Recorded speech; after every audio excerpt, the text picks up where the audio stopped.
20 kilos ka shabu nga nakuha mga tropa dito sa Dakbayan sa Naga. Kaya kumusta naman ang mga nadakpan sa tuang kapulisan? Bullseye! Ang tropa ni Eric Amaro on sa dugang detalye. Bullseye Report! Philip, may kabuntay kayo. May tutong kilpansan ni magkatigalaan at naglawa, no? Pasensya gamay ka tropa ga Eric ka putlon tika portigis sa baaway Sama madungog. man background mo. Pero wag na magsigsagit. Ako sa North Recreation Area. Pwede pwede ka makahunong gamay. Pasok mo iskina kaya naman ko sa Nintorophil, no? Or sa... Ayaw pag-report nga kuan ka nang magdagan. Okay, dako rin balita ka tropang Eric. Dito magani sa atong Sabado. Salamat tayo sa mo paggogi ka tropang Eric. Believe you kay ko di mo ba? Paras bayan. Di op na para Para sa sa bayan. bayan. Bayan. Bayan. Literal. Okay, sige. Sige. O sa may hitabo ini. Katrabaho kahit sa kanina na pag ang mahusap na walang puso komisyon, ilusan din sa ito taga-Government Enforcement Agency, PDEA, inabagan ng PDEA po sa lasakop sa ito CTNB o sa Police Drug Enforcement Group, PDEC, kumaga, din, ubay pohol yun ang ilaw sa mga komisar, ay tingilo sa ito ang shabu na mabalor na sa 136 milyones ka pesos sa pagsalig ng pagkatigalan. Duha ka mga laki ang ilaw sa na akin pong takpan, kining si Asentin Romy, mo ni siya tag-iya at asakinan nga mo po kinpong vehicles duha. Ating si Romy, siya tiyangin sa hipon kani electrician taga Southern Leyte niya ikatwa ang driver ating si alias our certain Dante Cortez tiyangin sa video kani construction worker taga Laguna City ang duha ko lang sa linog 20 ka aki pong kilo nga ang sabu nga isod aning green tea bag no nga doon isod na white crystalline vacuum sealed nga baga kining puti nga kining crystalline powder pwede siya kada bang gidudahan sa ginadlinga drogas akat baga sa mga kahigalan ang buha mahal pa sa dinatong ring na hinabit si Romy kining subject yun gisulan sa 30,000 ka pesos para ang musab na parcel no o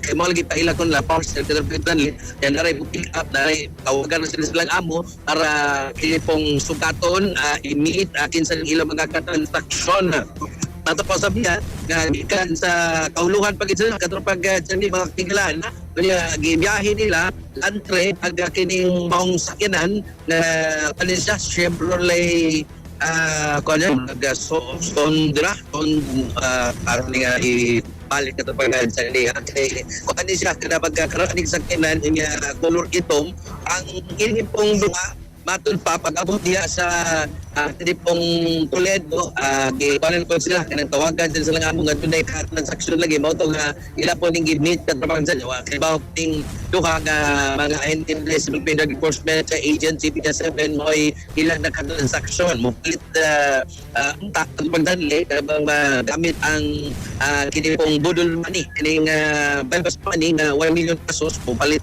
kunuhay ang PDEA agents nga mga suspect so nahitabang transaksyon there is may unahan sa yung barangay katubang Charlie no ang kining purok kondisya puro gaway-gaway barangay Ulin syudad sa Naga mga pasado na alas 4 sa kining kahaponon aga transaksyon no so mo to unang nakuha kining usa ka kilo nga gitulo sa Cebu pagtan-aw sa dalan lang iko bagos may vaccine na ana po laing kining pong karusi ka puto so insitaran pag check kay ni awas mangod ni ang stop na kulan pag check dito sa kining makina nga bahin bis may hood dihang hood sandi na po laing itom nga ipubag dito nagisuddan na puglain 5 kilo sa gituan sa Cebu so 20 tanan valor 136 milyon kini pong standard drug price sa value no ang ato mga idea kung lagi kuwang man kini sila